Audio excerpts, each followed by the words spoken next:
Olá, desejo um ótimo dia de estudo a todos.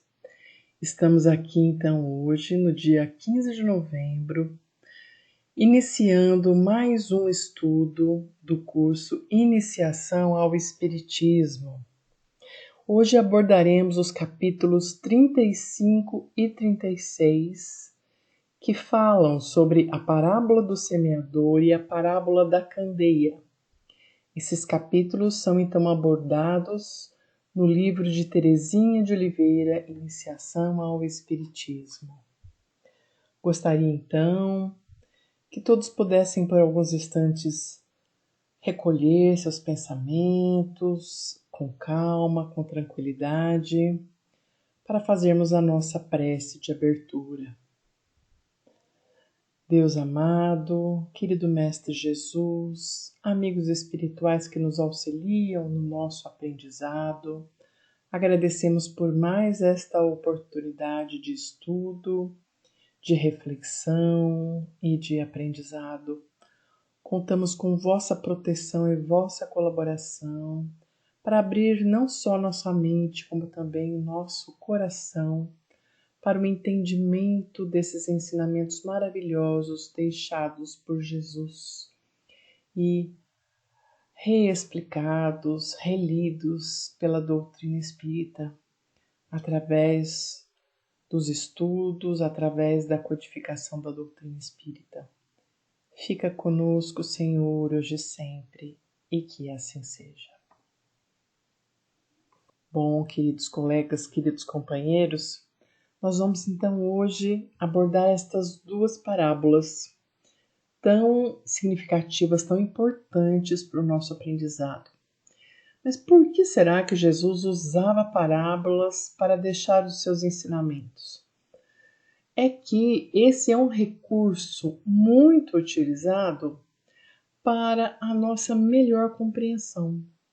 Isso porque essas lições elas são dadas utilizando fatos, personagens e até mesmo objetos que são conhecidos das pessoas, conhecidos do dia a dia, do cotidiano daquela população, daquele povo.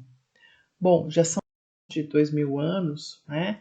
Mas nós entendemos bem, né? Porque a realidade da agricultura, a realidade do pastoreio era algo tão próximo, tão conhecido daquelas pessoas. Hoje talvez a gente no meio urbano não tenha tanta essa proximidade, mas as populações do meio rural até hoje se utilizam, né, de muitos dos conceitos do plantio, do crescimento de uma planta na natureza, de como se comportam os animais. Tudo isso ainda é bastante vivo no nosso entendimento. O tempo passou, a nossa cultura hoje é muito diferente, mas esses ensinos continuam muito válidos, continuam completamente acessíveis ao nosso entendimento. Mas então nós fazemos como se fosse uma releitura, uma adaptação, trazer para mais próximo da gente o significado dessas palavras, desses conceitos, desses objetos que Jesus utilizou naquela época. E a gente vai começar então estudando primeiro a parábola do semeador. Essa parábola ela consta nos evangelhos de Mateus, de Marcos e de Lucas, para a gente ver que realmente ela foi algo bem lembrado, bem marcante, que todos esses evangelistas a colocaram nos seus escritos. E, segundo Mateus, então, existia uma grande multidão ali que se juntou ao redor de Jesus num determinado momento, e havia tanta gente ao seu redor que Jesus decidiu entrar num barco. E ali ele se sentou, enquanto toda a multidão permanecia de pé na praia. E Jesus foi lhe ensinando, então, muitas coisas por meio das parábolas. Dizia assim: eis que o semeador saiu a semear, e quando semeava, uma parte da semente caiu ao pé do caminho, e vieram as aves e comeram-na. Outra parte caiu em pedregais, num solo pedregoso, onde não havia bastante terra, onde a terra não era profunda. E ali logo nasceu, porque não tinha uma terra funda. Mas, vindo o sol, as sementes se queimaram. Queimou-se e secou-se, porque não tinha uma raiz profunda. Outras sementes ainda caíram entre os espinhos, e os espinhos cresceram e sufocaram-na.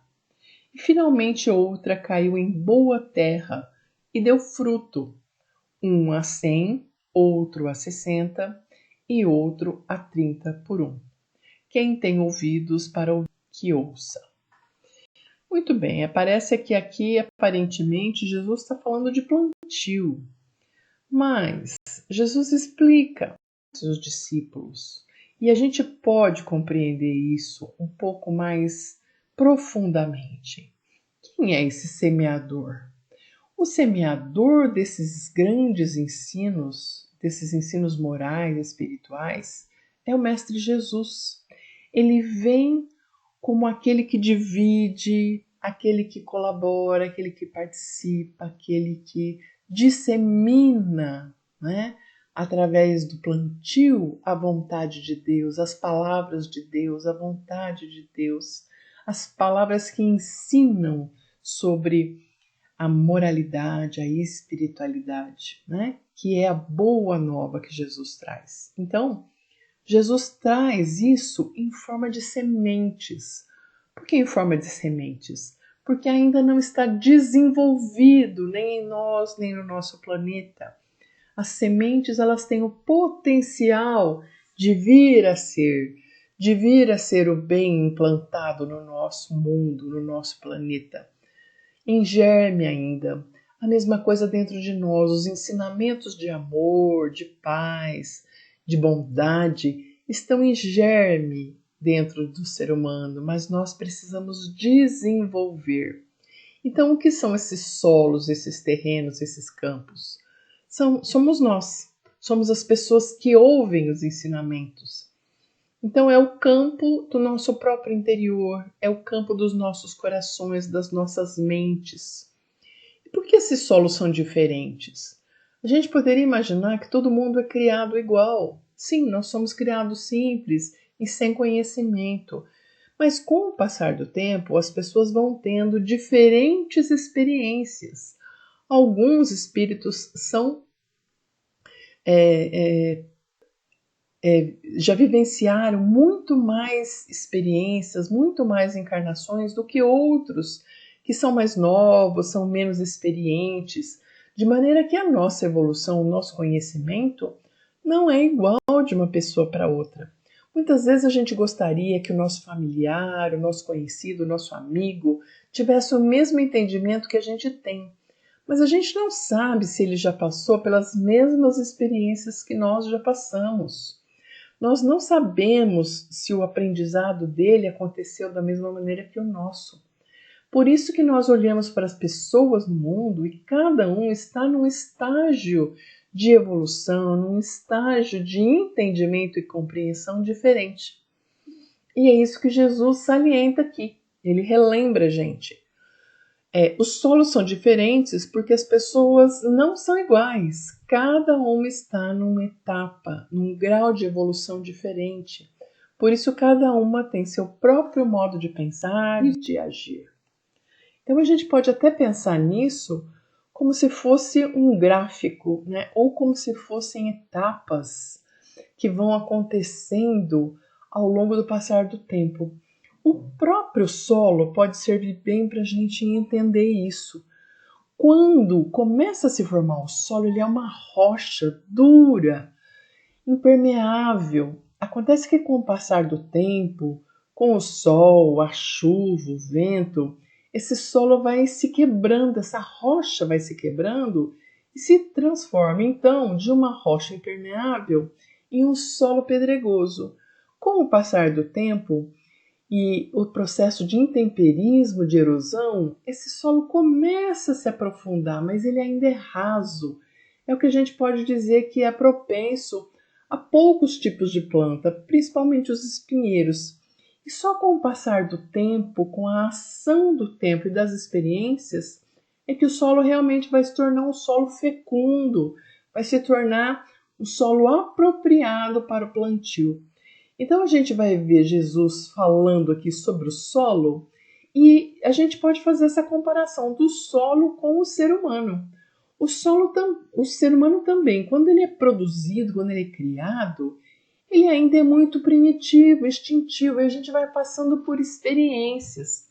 Essas experiências, ao longo das reencarnações, muitas vezes são provas duras, provas difíceis, mas elas vão como quebrando o nosso orgulho, quebrando o nosso egoísmo, a nossa vaidade e preparando a gente, nos tornando mais receptivos. A gente pode dizer assim, nosso coração vai amaciando, né? A ponto de nos tornarmos uma terra boa, uma terra fecunda, aonde tem maior chance de germinar os ensinamentos que o Mestre Jesus nos traz. Então, Jesus vai falar desses 4 solos. O solo à beira do caminho, que é mais duro, compactado, batido. O solo pedregoso, que é pouco profundo, o solo dos espinheiros, que é um solo raso, e finalmente a terra boa, que é um solo fundo, mais produtivo. Então vamos frase por frase da parábola explicando aqui.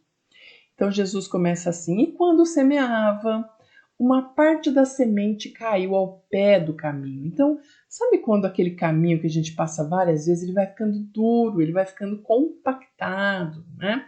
Tanto que nem o mato não nasce mais naquele lugar, de tão batido que fica aquele solo fica impermeável.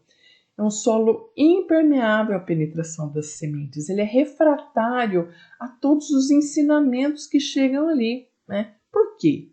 Porque as pessoas não entendem, as pessoas não se interessam pelas coisas relacionadas ao espírito, à alma.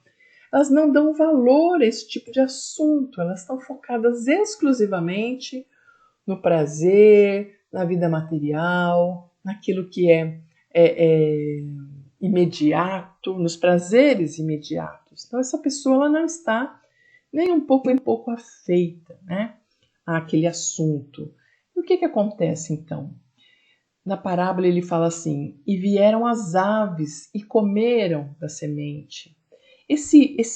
Veio o maligno são as ideias, são os pensamentos, é o símbolo de tudo aquilo que é pequeno, daquilo que é inferior, pouco desenvolvido. Isso vem e arranca aquilo que foi semeado do seu coração, né? Pela nossa própria tendência inferior, ou ainda, inclusive, pode ser insuflado, pode ser propiciado também pelos maus espíritos que muitas vezes nos acompanham no nosso dia a dia e que vão nos acompanhar conforme seja a qualidade dos nossos pensamentos. Se nossos pensamentos e sentimentos são maus, é possível que nós atraiamos para a nossa esfera de convívio espíritos igualmente maus, semelhantes a nós, que não têm interesses superiores de aprendizado, nada disso, né? Então, são as nossas companhias, nós atraímos os nossos semelhantes, né? Então, outros pensamentos vão surgir na nossa mente. Que tipo de coisa? Tudo aquilo que é material, muitas vezes até maldoso, né? Isso vai ocupar completamente a nossa cabeça. Não vai sobrar espaço para uma ideia boa, uma ideia sublime. E vai ser, então, apagado esses ensinamentos sublimes que não chegaram nem a penetrar, eles só ficaram ali rodeando a gente sem realmente entrar no nosso coração. E aí a gente nem pensa mais a respeito disso e acaba esquecendo completamente aqueles ensinamentos que só ficaram ao nosso redor. O segundo solo é o solo pedregoso, né? Então, nesse solo já tinha um tiquinho de terra entre as pedras, mas era muito pouco, era um solo muito raso. Jesus diz que são aqueles que acolhem a palavra com alegria, até acha bonito, né? Se entusiasma, acha bacana, mas a hora que começa a vir o sol, né? Se percebe que aquele é um interesse superficial. E o que é esse sol? O que esse sol representa? Né? Esse sol que vem e queima esse. Esse sol tem a ver com as provas do dia a dia. Porque, gente, aqui no planeta Terra, nós vivemos constantemente com provas, com tribulações, com dificuldades. São desafios para o nosso crescimento moral, espiritual e intelectual, né? A gente às vezes acha que o fato da gente acreditar em Deus, que isso vai nos poupar dos problemas. Acontece que são os problemas e principalmente a resolução desses problemas focados no bem que vão auxiliar a gente no nosso crescimento. Mas aqui o que acontece com esse solo pedregoso? Se acontece qualquer dificuldade, uma doença, dores, problemas financeiros, problemas familiares, se eu tiver qualquer prejuízo nos meus interesses, a pessoa logo já desanima do bem, já abandona o serviço, já fala, não, esse negócio não é para mim, e renega a mensagem de Jesus, a mensagem do Evangelho. Então as pessoas têm pouca persistência, né? Ela acredita que ela vai ter facilidades, que ela vai ter muitos privilégios só porque ela acredita em Deus, e ela não entende quando sobrevém uma dificuldade e abandona o ensinamento. E quando tem um solo com espinhos, né? Então Jesus fala assim, outra parte das sementes caiu entre os espinhos. E os espinhos cresceram mais do que sementes, certo? E sufocaram. O que quer dizer isso, né? Então veja bem, esse solo ele já tem alguma condição de crescimento, principalmente porque a gente viu que o espinheiro cresceu, né? Então a semente nasce ali. Mas o que são esses espinheiros? Esses espinheiros são os cuidados do mundo. Porque assim, a gente vai ver, buscar primeiro o reino de Deus, o reino dos céus, e tudo mais vos será acrescentado. Mas veja bem, primeiro o reino de Deus. E muitas vezes a gente fala, não, primeiro o cuidado do mundo. Primeiro eu tenho que pagar a conta, depois eu vou na igreja. Primeiro eu tenho que estar bem vestido, depois eu vou fazer caridade. Primeiro eu tenho que ter conforto, ter joias, ter, enfim, tudo quanto é tipo de prazer que o mundo material pode me dar. Depois eu vou pensar em servir a Deus. Quando, na verdade, o servir a Deus, o seguir os ensinamentos de Jesus, ele faz parte do nosso dia a dia. É nas pequenas coisas, no café da manhã para minha família, na maneira como eu trato as pessoas dentro do meu trabalho, no dia a dia, na maneira como eu trato as pessoas, os transeuntes na rua, no trânsito. Então, veja bem, não é para eu separar a vida espiritual da vida do mundo, a vida mundana. Mas tudo parte ao mesmo tempo. Eu devo estar conectada com Deus e seus ensinamentos em todos os momentos da minha vida. Mas o que acontece? Muitas vezes as pessoas se distraem.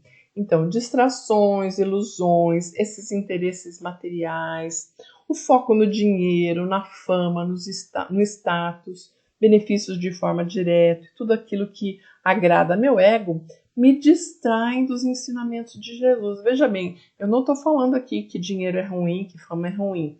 O que acontece é só que eles fazem parte do mundo, mas eles não devem ser a nossa prioridade. A nossa prioridade deve ser o nosso aperfeiçoamento moral e espiritual sempre. As outras coisas fazem parte, sim, da vida, né? Não tem problema nenhum. Só que elas não podem substituir, elas não podem ser a minha prioridade, né? A prioridade deve ser os ensinamentos de Jesus e a prática desses ensinamentos no nosso dia a dia, na nossa vida. E finalmente Jesus fala, a outra parte das sementes caiu em boa terra. E o que será que é essa boa terra, essa terra boa? O que ela tem de diferente, né? A terra boa é quando a gente ouve e compreende os ensinamentos. É o adepto sincero dos ensinamentos. É a pessoa que reconhece a grandeza desses ensinamentos e pratica esses ensinamentos no seu dia a dia, na sua vida. Nesse solo, as sementes deram frutos, porque a pessoa pôs em prática aquilo que ela aprendeu. Não adianta só ficar na teoria, né, gente? A gente tem que viver o Evangelho. E esses frutos variaram de 100 a 60 a 30 por 1. Como assim? Por que é diferente? Por que a produção não é igual? Porque cada ensinamento é aprendido de forma diferente por cada pessoa. E ele vai ser utilizado, ele vai ser empregado para produzir muitos atos bons.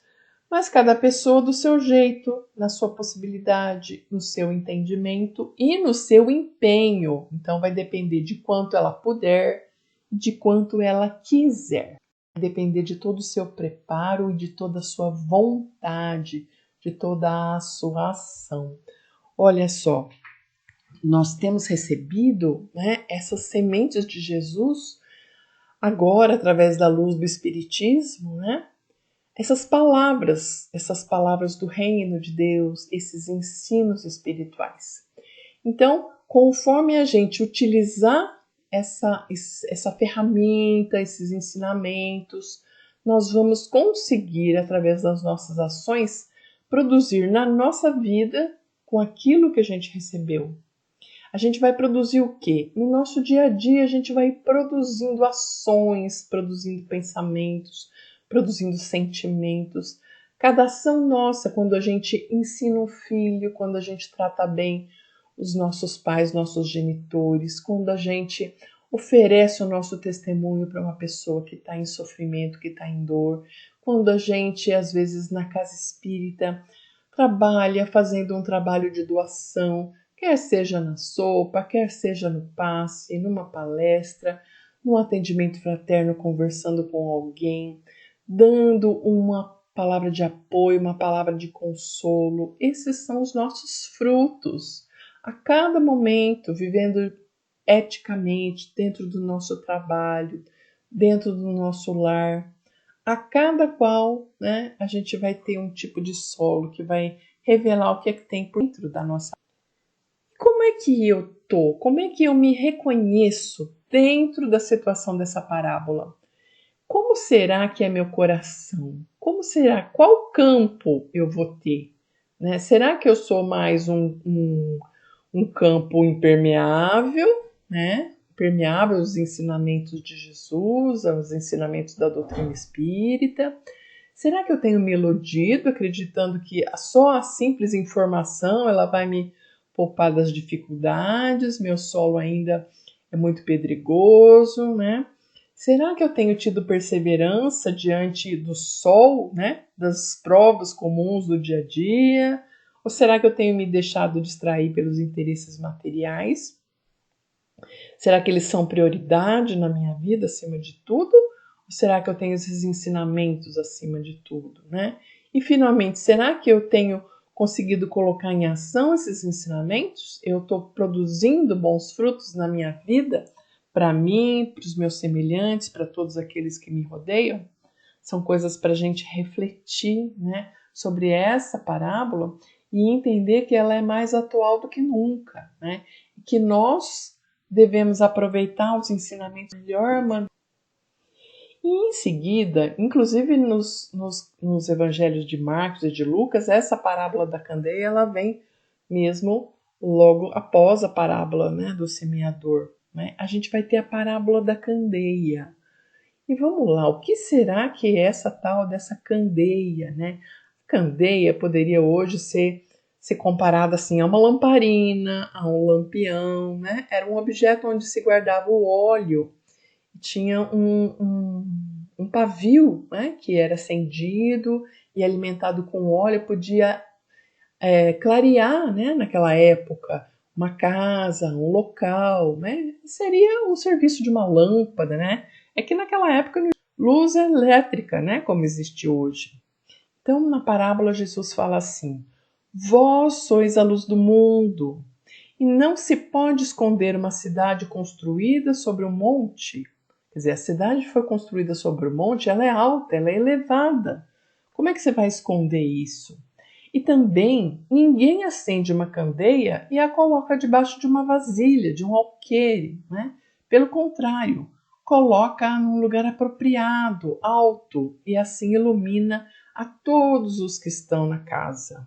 Desse modo, que assim brilhe a luz de vocês diante dos homens, para que todos os homens vejam as suas boas obras e glorifiquem ao Pai de vocês, que está nos céus. Então, olha só, isso de não colocar a candeia sobre o alqueire era, na verdade, ali na época, uma medida, né? Só que hoje a gente usa o alqueire como uma medida de terra, né? Uma área, e na época ele era mais usado como uma medida líquida, uma medida de óleo. Então, se colocava óleo dentro da candeia, mas se a hora que acendesse a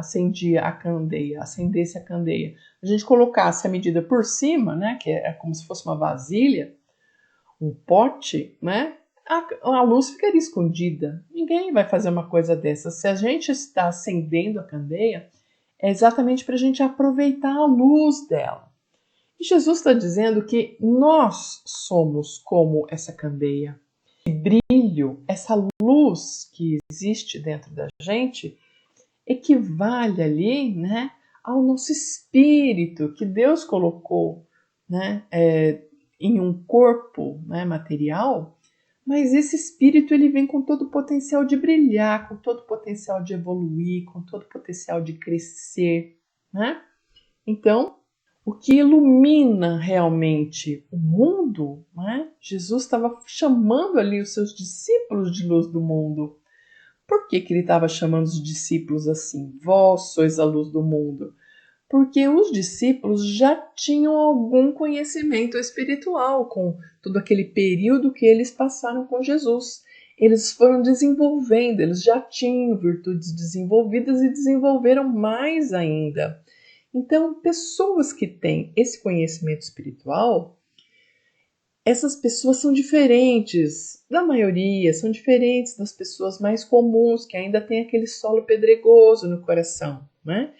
Essas pessoas que têm o conhecimento espiritual, muitas vezes, elas auxiliam aos outros que ainda estão um pouco mais atrasados no seu desenvolvimento, de maneira que elas funcionam como uma candeia, iluminando o entendimento da humanidade ao seu redor, né? Então, quem tem essas qualidades, essa pessoa se contrasta, ela fica em evidência diante da maioria das outras pessoas. E esse conhecimento, ele não pode ficar escondido, ele tem que ficar no alto, iluminando a toda parte, a todos que estão ao redor.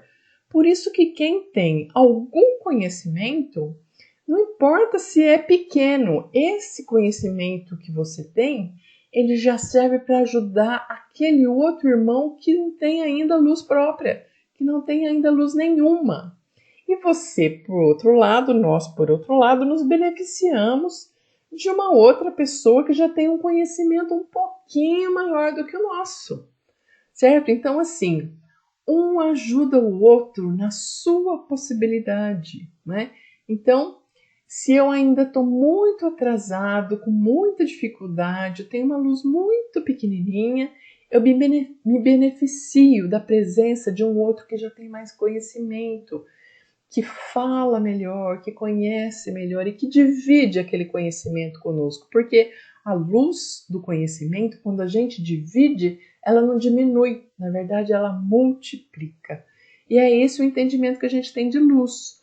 Luz é aquilo que ajuda a definir, que ilumina, que aclara, que mostra, que torna reconhecível e que dá sentido à vida. A luz é algo muito importante na nossa sociedade. E a gente não vai poder esconder, então, nenhuma cidade edificada sobre um monte. Ela tem destaque para que todos vejam. Então, a gente precisa usar aquele pouco ou aquele muito que a gente já tem de conhecimento e mostrar isso aonde a gente puder, aonde a gente estiver.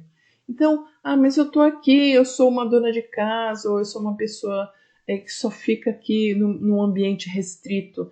Não tem problema. Aonde você estiver colocado na sua existência, na sua vida, ali você vai fazer brilhar a sua luz. E todo mundo que estiver ao seu redor vai ver aquela luz, né? Então, uma vez colocados o pensamento e o sentimento no alto nível do ideal cristão, a gente tem que tomar cuidado de não esconder isso na nossa vasilha. Gente, qual que é a nossa vasilha? O que é que nos envolve? O que nos envolve é o nosso corpo, o que nos envolve é essa vida na comunidade, o que nos envolve é o mundo. Só que a gente não pode se esquecer que o nosso corpo, apesar de ser a nossa casa, e apesar do corpo ser material, nós somos mais do que simplesmente o corpo. Então a gente não pode se deixar abafar, esconder exclusivamente pelos valores materiais, pelos valores do mundo. É isso que Jesus está falando, que quando o nosso pensamento, o nosso sentimento está iluminado pelos valores espirituais, ele não pode ser escondido e abafado pelos valores materiais de cobiça, de inveja, de orgulho, de egoísmo, né? Então, esse pensamento e sentimento, eles não podem ficar ocultos, misturados ali com esses outros sentimentos e pensamentos comuns, né? E qual que é a responsabilidade daquele que é espiritual? Divulgar, mostrar, brilhar. Seria ilógico acender a candeia que se destina a iluminar e depois colocá-la sobre o alqueire, porque ela ficaria oculta. Os seus raios não atingiriam as coisas a serem vistas. Então, nós que estamos encarnados, nós que somos seres inteligentes, foco dessa energia espiritual, que estamos colocados nesse vaso de barro, né, que é o nosso corpo humano, da terra viestes, ao pó retornarás, né? Do pó viestes, ao pó retornarás. Então, o nosso corpo é de barro, nosso corpo é de pó, é de matéria, né? Tanto é que depois que a gente desencarna, esse corpo se desfaz, essa matéria pode ser reaproveitada. São os mesmos átomos que constituem o solo, os mesmos átomos que constituem uma planta, né? Então, a matéria, ela é esse vaso, né? E também é um templo onde a gente mora por um tempo. Ela é uma ferramenta que a gente utiliza, mas que o nosso espírito, essa energia luminosa, utiliza para viver da melhor maneira possível. Então Deus acendeu essa candeia e animou esse vaso de barro com um espírito cheio de inteligência e sensibilidade. Para quê? Só para realizarmos uma mecânica da vida passageira? Não, para isso o instinto bastaria, né? Então, nós somos mais do que instinto. Por isso que essas qualidades espirituais precisam se manifestar. E para que a gente brilhe, para conseguir esse brilho, o ser luta, ele sofre, ele enfrenta os desafios e ele evolui. Se coloca suas qualidades de espírito sob o alqueire, só as coisas materiais é que vão aparecer. Vai ocultar a própria luz. Então, o lugar certo da candeia não é sob o alqueire, não é escondido, né? Então o lugar dela é no velador. O velador é um lugar que sobressalta, que sobressai, que mostra. Então aqui nessa figura a gente vê, né, as lamparinas, as lâmpadas aqui colocadas no alto.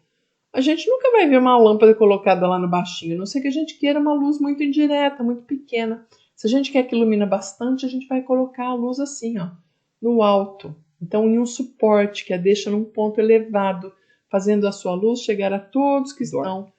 Então, pela ação cristianizada, pela ação digna, bondosa, o seguidor de Jesus conseguirá manter uma conduta moralmente elevada, sem se aliar do dever de ajudar quem está ao seu redor. Então, eu não vou ter o foco só em mim, eu me ilumino, mas a minha luz acaba iluminando quem está ao redor também. Na casa, né? A casa que é meu corpo, a casa que é a minha família, a casa que é a humanidade, que é o planeta Terra inteiro. E assim resplandeça a vossa luz diante dos homens. Então Jesus nos lembra, né, que a gente deve resplandecer a nossa luz. Por quê? Diante dos homens. Para quê? Para que os homens vejam as vossas boas obras e glorifiquem a vosso Pai que estás no céu. Então veja bem, os homens não vão glorificar os outros homens. Os homens vão glorificar a Deus, né? Porque nós, quando brilhamos, somos o reflexo do amor. Esclarecidos pela mensagem cristã e tocados por esse sentimento do amor divino, como uma candeia iluminada e ali no velador, né, colocada no alto, que nós possamos brilhar nessa atividade superior espiritual por meio do nosso corpo de carne. Então, nosso corpo ele funciona como uma ferramenta para que o nosso espírito brilhe. Foi para isso que Deus nos criou. Dessa maneira, as criaturas poderão ver a força e o sentimento com que Deus agraciou todos os seres humanos e essa destinação superior que Ele deu para a vida. E assim, quando essas pessoas souberem dessa justiça, desse acerto e da beleza que é a vida, todas as pessoas louvarão a sabedoria e a bondade do Criador. Que nós possamos, então, rever esses ensinamentos todos. Nós temos aqui a nossa bibliografia, né? O Evangelho segundo o Espiritismo, outras obras que vão nos trazer as parábolas e os ensinos de Jesus à luz do Espiritismo, tá? Que nós possamos, então, utilizar essas reflexões e colocarmos a nossa luz, seja ela pequenininha, seja ela maior, colocarmos a nossa luz para brilhar acima dos nossos desejos materiais, que o nosso coração, que a nossa mente esteja conectado com a luz de Deus, com a luz da mensagem do Evangelho hoje e sempre. Fica aqui minha gratidão a todos, com o desejo de ótimos estudos e ótimas reflexões a todos, com a bênção de Deus, com a bênção de Jesus e dos amigos espirituais.